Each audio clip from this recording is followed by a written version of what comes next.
De connexion. Allô, bonjour. Ah, malheureusement, on a quelques soucis avec la connexion. Oui, Jules Maillot, on voulait juste vous faire souffler. Hein. Allez-y.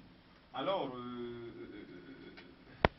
nous souffrons avec notre ami Fonko qui n'a pas pu Il va revenir forcément. s'exprimer comme il voulait, il va forcément revenir. Alors, nous étions là en train d'encadrer la liberté de disposer de son corps. Nous étions en train de dire tantôt que une personne est libre de disposer de soi-même, mais pas comme il entend et comme il le veut. Ça veut dire quoi? Ça veut dire que la liberté Votre corps ne vous appartient pas totalement. Oui. Ou de façon absolue. Pas totalement, mais de façon absolue. Oui. Parce que c'est encadré. Ni vous-même, ni autrui, personne n'a le droit, n'est-ce pas, de disposer totalement ou de façon absolue de votre corps, du corps humain. Que ce soit le corps vivant, que ce soit le corps après la mort. Alors, maintenant, parlons simplement du corps vivant. Pour ce qui est du corps vivant, l'intégrité physique est encadrée par la loi. Premièrement, une personne ne peut pas consentir à vendre intégralement son corps. Une personne ne peut non plus consentir à donner un membre de son corps, un organe de son corps, si ceci ne répond pas à un but médical. Sinon, vous et moi, lorsque nous sommes en manque d'argent, il y a des gens qui vendent leurs à oreilles, vendre une oreille ou un rein pour avoir un qui petit peu vendent d'argent. l'œil aussi. N'importe. Alors, donc, ce n'est pas comment dire, ce n'est pas, autorisé par la loi. Alors, même maintenant, que ce soit les croyances religieuses, philosophiques, n'est-ce pas, ou de tout ordre, ceci ne nous amène pas à accepter ou à consentir des pratiques qui sont anti-juridiques. Anti-juridiques, voilà. Bien entendu. Bien, ceci ne nous amène pas à consentir, n'est-ce pas, des pratiques qui sont anti-juridiques. Et là, il faut aller chercher peut-être dans les us et coutumes ou alors dans les rites ce que pratiquaient nos grands-parents à l'époque. Et on revient avec vous tout à l'heure, Jules Maillot. Prenons M. Fonko qui revient au téléphone. Le temps pour vous de souffler véritablement. J'espère que ça sera la bonne fois cette fois-ci. Oui, M. Fonko. Oui, tout à l'heure, il ne s'est pas souvent suivi. Non, on ne vous a pas suivi, allez-y. Oui, tout à l'heure, dès que il va jouer à M. Jules Maillot. Allô? Oui, on vous écoute, allez-y, monsieur. Ok. Bon, je suis l'émission en cours, mais je n'ai pas tellement compris l'essentiel. Tout à l'heure, M. Jules Maillot dit que le code pénal interdit la mutilation. C'est ça fait par la personne ou bien pour le problème par elle. Oui. Alors, ma question est la suivante. M. Jules Maillot, pourquoi le ministère public ne poursuit pas les personnes qui passent le temps à penser leur corps? Vous voyez les gens dehors avec des piercings sur les oreilles qui ont formé des gros trous au niveau du nombril, ainsi que des trous au niveau des parties génitales. C'est ma question de ce modèle. Merci M. Fonkou. On va développer cette question. J'espère que ça sera possible de le faire avant de continuer, Jules Maillot. C'est les mutilations. Là, on est là dans le cadre des mutilations. Les tatouages à excès, les piercings à excès. Là, c'est le corps qui est tatoué et forcément, il y a outrage parce qu'il y a certains piercings qui mettent mal à l'aise certaines personnes aussi. Bien entendu, nous sommes en train d'évaluer là la teneur du droit en matière de protection de l'intégrité physique. Oui.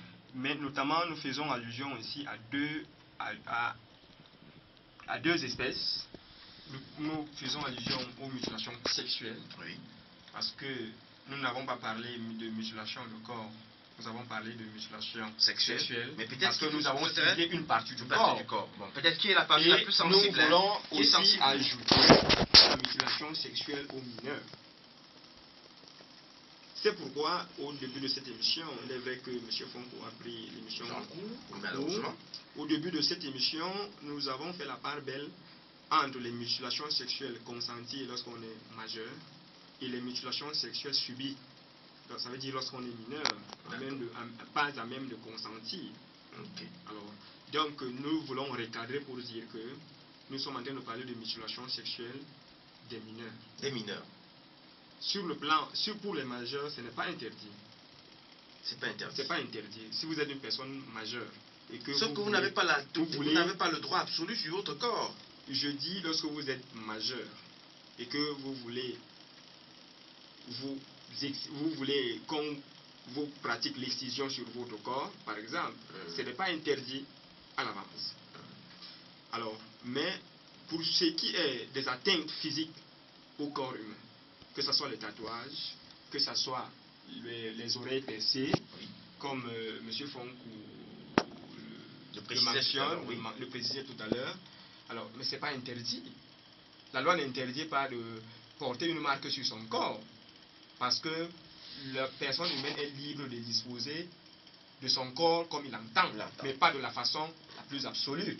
La façon la plus absolue, c'est que cette personne ne peut pas vendre son corps, ne peut non plus vendre une partie de son corps pour avoir l'argent, mais seulement si il peut céder son corps comme don, comme legs, si ceci répond à une condition, que ceci réponde à un but médicalement prouvé. Alors, s'il y a des personnes qui font des piercings, qui font des tatouages, et que cela a un but de leur donner de l'argent, est-ce qu'on ne revient pas sur le point de départ? Pas du tout, Rigobert. Pas du tout, Rigobert. Vous ne pouvez pas faire les tatouages sur votre corps pour que ces tatouages vous donnent de l'argent. Je ne sais pas dans quel pays au monde on donne de l'argent aux personnes qui ont des tatouages sur le corps. Vous ne pouvez non plus proscrire l'activité de se tatouer ou des gens qui font des tatouages au quartier, parce qu'ils sont libres d'exercer et de porter les marques sur le corps des gens qui veulent. Alors là, ça ne porte pas atteinte, n'est-ce pas, à l'intégrité physique. L'intégrité physique peut être atteinte chaque fois que, n'est-ce pas, la personne se sent d'abord victime. Tout à fait. Mais si vous ne vous sentez pas victime, je ne sais pas en quoi votre intégrité physique est atteinte. Deuxièmement, il faudrait que, n'est-ce pas, ça entraîne une morphologie.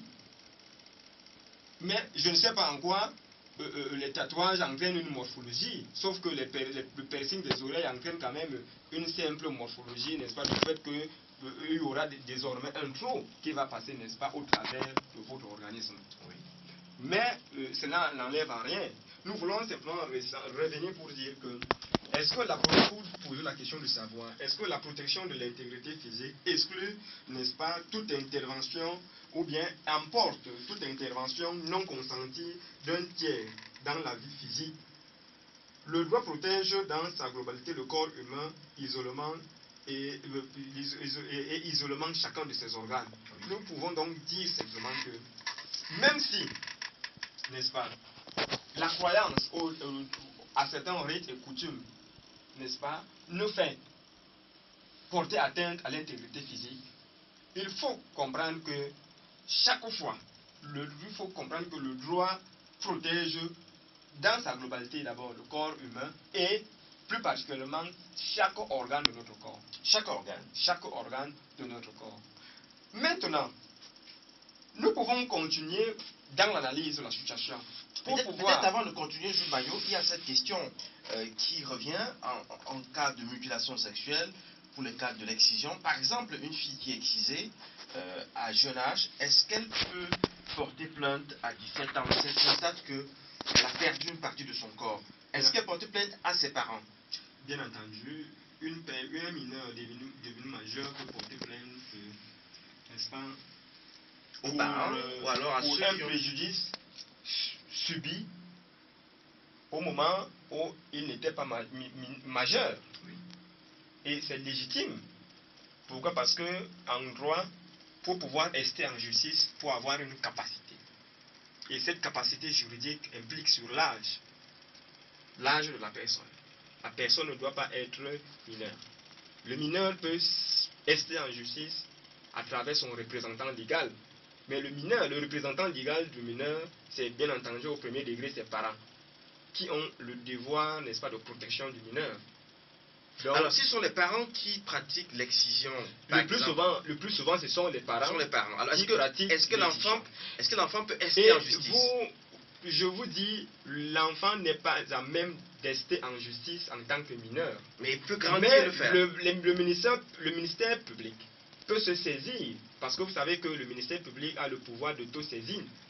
Le ministère public, lorsqu'il s'agit d'une matière pénale, en matière pénale, le ministère public a le pouvoir d'autosaisine. Ça veut dire que le ministère public n'attend pas que vous portiez plainte. Le ministère public, chaque fois qu'il y a une infraction de nature pénale dans la société, le ministère public doit s'autosaisir et interpeller les délinquants. Alors, mais le plus souvent, c'est que le ministère public n'est pas au courant de ce qui se passe. De ce qui se passe. Mais chaque fois que le ministère public est au courant, le ministère public peut donc s'autosaisir et interpeller les délinquants. Alors, maintenant, vous savez que dans certaines régions, comme je voulais le dire tantôt un peu plus au début, dans certaines régions, on considère que l'excision renvoie, n'est-ce pas, à une pratique qui fait en sorte qu'une femme soit calme dans son foyer. D'accord. Qui renvoie aussi à la fidélité de la femme. C'est-à-dire quand renvoie aussi au sérieux et à la sincérité de la femme. Quand il y a excision, alors, la femme est calme. Quand on pense que, quand on sait que lorsqu'une femme veut se faire femme de foyer, femme calme au foyer, pas seulement femme de foyer, parce qu'il faut faire distinction entre femme de foyer et femme calme au foyer. Il y a beaucoup de femmes qui sont au foyer, mais très peu sont calmes au foyer. Elles sont toujours. Mais c'est pas parce que les femmes calmes au foyer sont toutes excisées. Alors, dans ces régions, ou dans ces parties du pays, ou dans ces ethnies, on pense que lorsque vous refusez, dans ces parties du pays où on pratique l'excision, et que vous vous opposez à l'excision, on vous qualifie, on vous taxe, n'est-ce pas, d'une personne en déphasage de la société. Quand vous refusez l'excision. Oui, parce que si vous êtes une femme et que vous refusez l'excision, on dit, pas être calme, on vous êtes par exemple d'une bordelle. On vous dit que vous on dit de vous que vous ne voulez pas être une fille sérieuse ou une femme sérieuse dans la vie. Et c'est une honte, c'est un dévolu qu'on jette sur vous pour vous taxer de ça de alors que c'est contre la loi. Bien entendu, alors que c'est contre la loi, mais à ce moment, c'est une croyance.